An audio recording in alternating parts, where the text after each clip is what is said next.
Earlier, a chum spotted an ad for a World War II fighter plane that's up for sale. So my dad and I decided to check it out. Wow, this is cool. So this is it? This is our 1942 North American AT-6 Texan.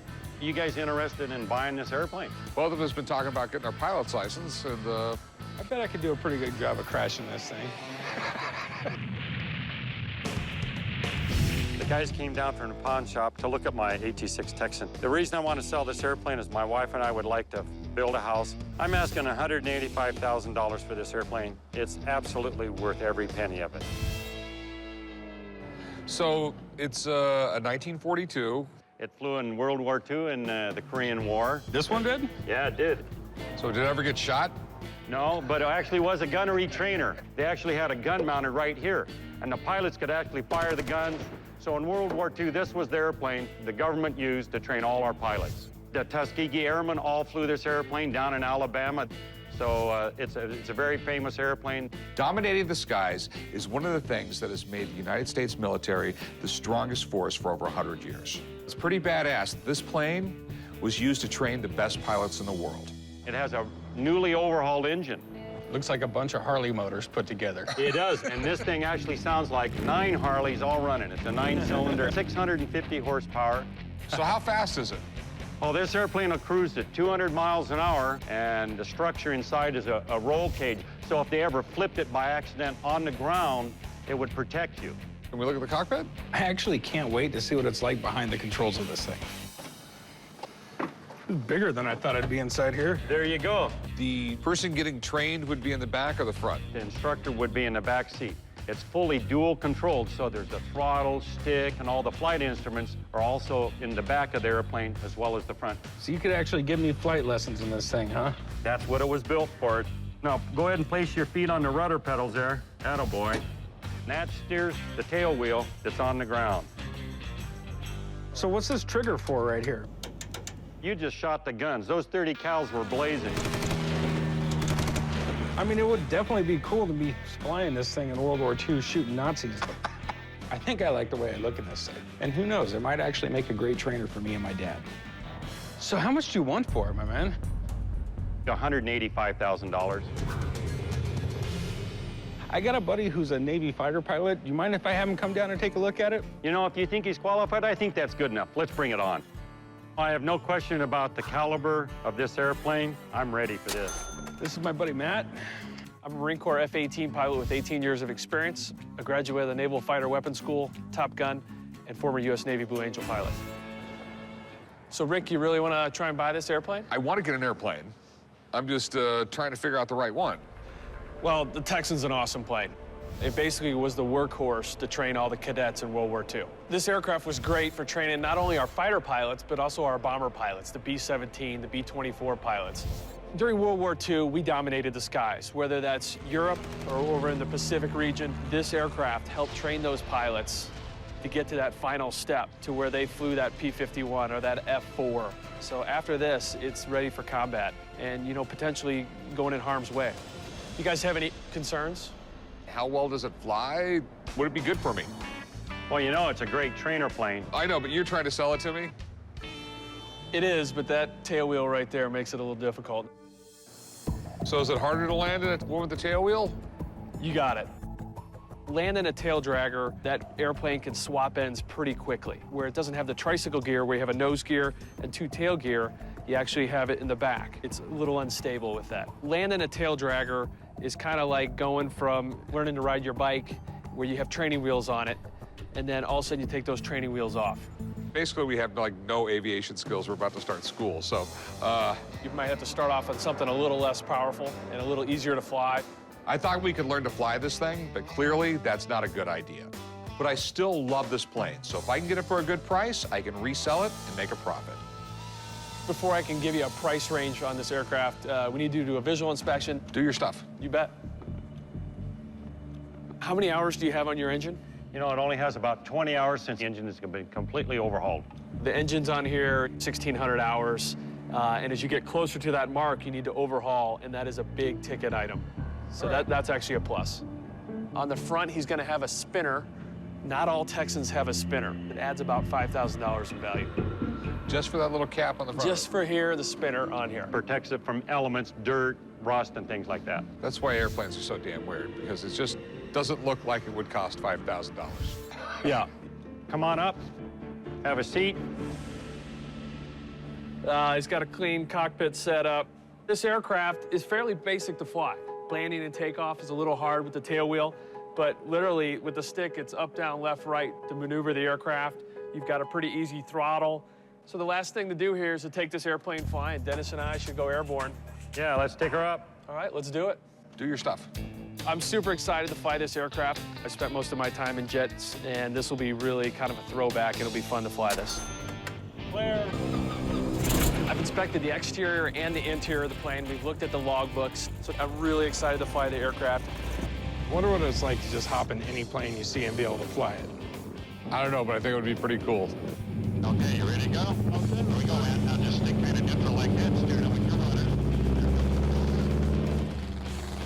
I thought the aircraft performed very well on takeoff. Okay, about 45 degrees. Look out, turn it around. Oh, wow. We did a bunch of aerobatics. We did a couple loops, barrel rolls. Oh my God. Maybe one day I'll be able to fly it. Aircraft flew pretty awesome. So now, we want to keep the nose straight. Here it comes. Right, there it is. And put just a little braking action. Apparently it works. So how was it? Awesome. We had a blast. Good aircraft. Dennis, you've done a nice job restoring that. Oh. It's actually a lot better than I thought it was going to be. All right, so what do you think it's worth? Right now, current market, what we're looking at, you know, I think it's fair value. It's about $170,000 on the spot. Okay. So, Yeah, I think that's probably a fair estimate. So what does it cost to own one of these things? first thing is you need to hangar it. That's about $300 a month. Then this aircraft needs to fly. It needs to get lubricated, oil through the systems, fuel, everything's about $275 an hour to fly it. It seems like this thing is going to cost me $1,000 a month just to own until I can sell it. Yeah, that's a safe number. All right, well, thanks, Matt. Okay, you bet. Great to see you. Matt, you're the man, dude. Okay, see you. Thanks a lot, Matt. Nice job, Dennis. So what is your bottom dollar? I'd look at something around $165,000. Oh. You know, we sort of came out here on a whim. So on a whim, I'll give you 140 grand. Yeah, it's getting warm. I mean, if I buy it off, it's gonna sit around for a while. It's gonna cost me money to own it till I resell it or figure out what the hell I'm gonna do with it. Well, you know, it's a vintage and a classic airplane. There's so much heritage with this, and it appreciates in value. It's definitely something I'm interested in. You know, with a 157, kind of warm it up a little bit for you? No, I wouldn't. I mean, I'd go like 140 on it if you take it. You gave me 150, we'd probably have a deal today. Yeah. As a businessman, I will go 140. You know, if you come up just a little bit, at 145, we'd be shaking hands. I'll tell you what, my man. I'm gonna go back and do a little bit more research. If I think we can pay you 145 for it, I'll give you a call and we'll do it. But right now, I'm gonna hold you at 140. Boy, we were really close, so why don't we just think about that a little bit, and maybe there'll be a phone ringing between here and Vegas. Have a good one, man. All right, thanks a lot, guys, for coming out. I'm shocked that they didn't take the offer. I'm bummed we got that close and couldn't make a deal. But I'm glad it was me and Corey that got to check out the plane. If we had sent Chum and the old man, they would have wasted the whole day playing around. Hey, how's it going? I'm doing well. How are you?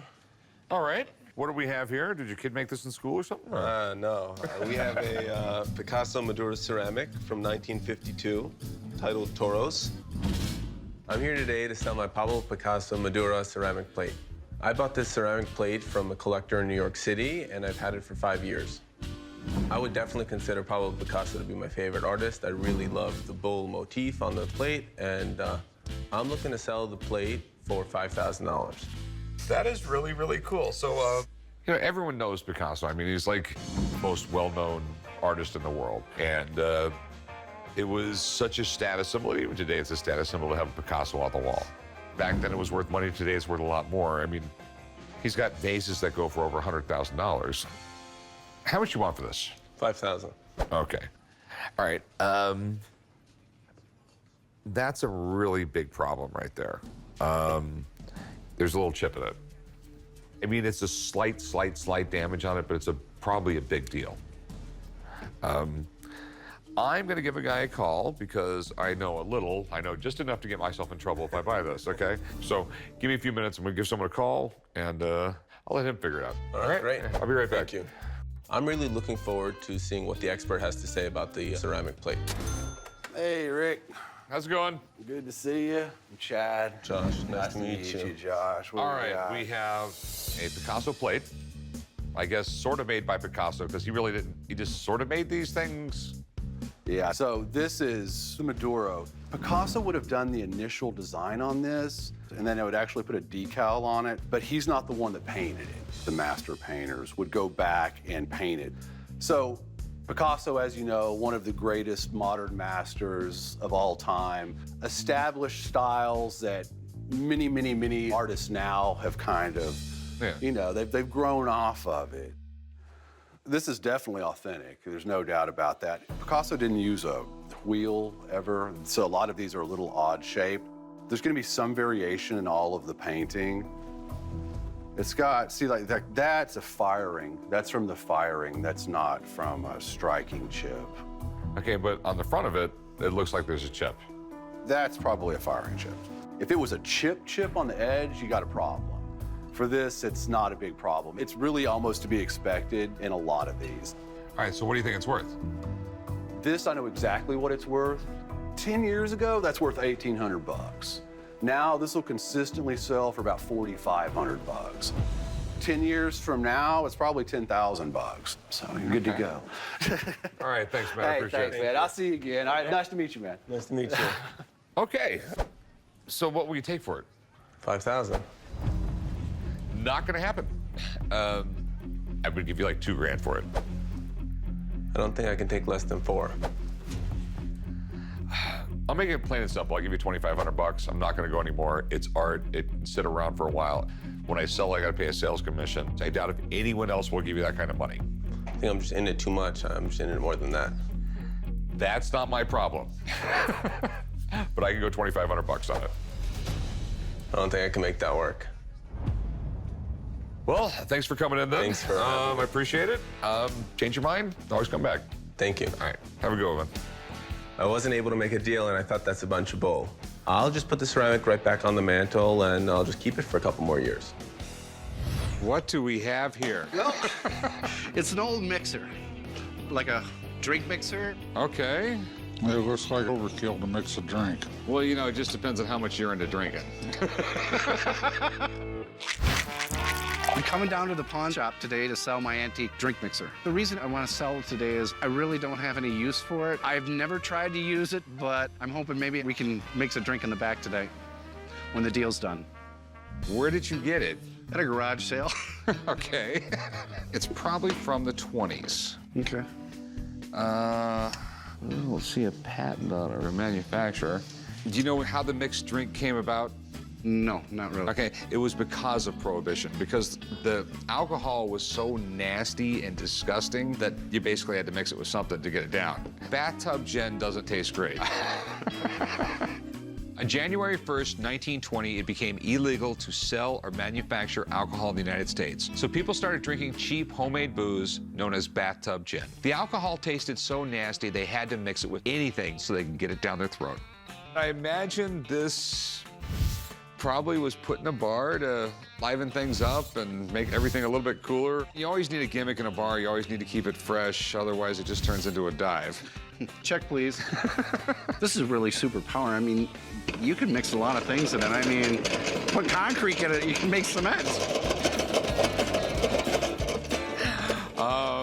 So you got the other glass? No, and I don't think this is the original glass. I think it broke somewhere. Yeah, there's definitely a market for Prohibition-era cocktail stuff. But this thing is more of a curiosity than a vintage collectible, and it's a ways from being in mint condition. I like it, but I can't pay a lot for it. All right, what do you want to do with it?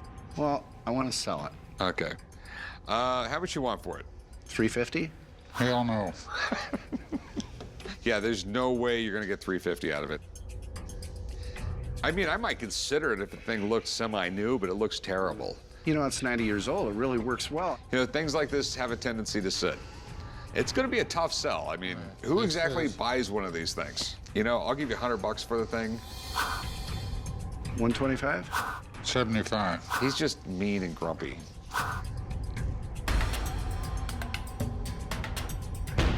Yeah, I'll do 125. Okay, I'll take it. All right. Thank cool. you. Let's go write it up. Spending my money again. I settled on $125, and I think it's a little bit more than I was expecting to get, so I'm real happy. I think I'm gonna go out and have a nice meal. Hey, how you doing? Hey, how are you? I'm good. I have an 1870 tooth extractor. That looks freaky. Got any good dentist stories? No, Open your mouth up and I'll give you a good dentist story. Yeah, okay. I'm a family doctor and I love medical history and collecting. At first it looks a little scary, but it's very similar to modern day instruments. I am hoping to sell my tooth extractor for no less than $150. So where in the world did you get this? Oh, I got it from a collector back east. And how do we know the age of it? There's an inscription on there saying J. Martin, Albany, New York. James Martin had a surgical supply company, and he made instruments back then, circa 1870. So you're getting rid of the collection? No, I want to get more things. I mean, there's only one way to pull a tooth, and that's to grab a pair of pliers and yank it out. Actually, it's a little bit more delicate than that. After they would use the elevators to bring that tooth up, you would kind of like a pliers clamp. And then you would do a rocking motion and lift up the tooth. Sounds horrible. I can honestly say I've never seen one of these in the shop before. But as cool as it is, antique medical equipment can be a tough sell. So I hope she's flexible on the price. Any idea of what you're looking to get? 300. Hey, it's cool. I don't know if it's $300 cool. This is an old piece from the 1870s. It has the markings on it for verification. Collectors will go crazy for something like this. Well, if you ever need a job, let me know. I can go like 120. How about 200? Or about 175. I mean, there is a market out there. I got a feeling it'll sit around for a while. 180 and we got a deal. All right, deal. Chum, you want to write her up? Yep. When he offered me $150, I was excited because that means he realized it was a good piece as well. And I was able to make a little more money than I expected.